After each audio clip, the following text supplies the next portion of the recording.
Hi friends, welcome to construction and technology guide channel. Friends, ఈరోజు Secunderabad railway స్టేషన్లో జరుగుతున్నటువంటి కాచిగూడ వైపు ఉన్నటువంటి ఫుట్ ఓవర్ బ్రిడ్జ్ యొక్క ఎరెక్షన్ పనులు ఏ విధంగా జరుగుతున్నాయో ఈ వీడియోలో చూద్దాం ఫ్రెండ్స్.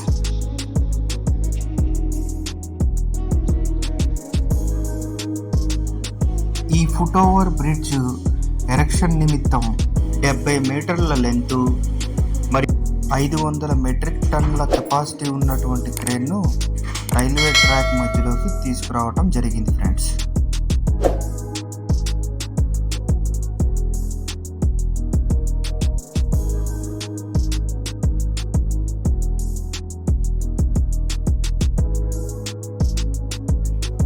ఈ ఫోటోలో చూపిస్తున్నటువంటి వాటినే గటర్స్ అని అంటారు ఫ్రెండ్స్. దీని మీదే ఎఫ్ఓబి యొక్క బేస్ మొత్తం నిలబడి ఉంటుంది. ఈ ఎఫ్ఓబి యొక్క గటర్స్ని మొదటిగా ప్లాట్ఫామ్ నెంబర్ 1 నుంచి ప్లాట్ఫామ్ నెంబర్ 2 వరకు ఉన్నటువంటి గటర్స్ని ఎరెక్షన్ చేయటం జరుగుతుంది. ఆ తరువాత ప్లాట్ఫామ్ నెంబర్ 10 నుంచి ప్లాట్ఫామ్ నెంబర్ 9 వరకు ఉన్న గటర్స్ని ఎరెక్షన్ చేయటం జరిగింది ఫ్రెండ్స్.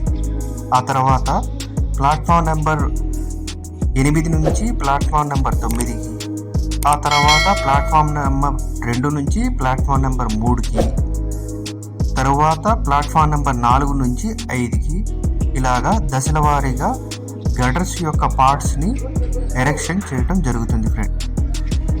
ఈ ఎఫ్ఓబి యొక్క ఎరెక్షన్ పనులు నైట్ కూడా జరుగుతున్నాయి ఫ్రెండ్స్. ఈ గటర్స్ యొక్క ఎరెక్షన్ పనులు ఏ విధంగా జరుగుతున్నాయో ఈ వీడియోలో క్లుప్తంగా చూపించడం జరిగింది. ఒకసారి చూసేయండి ఫ్రెండ్స్.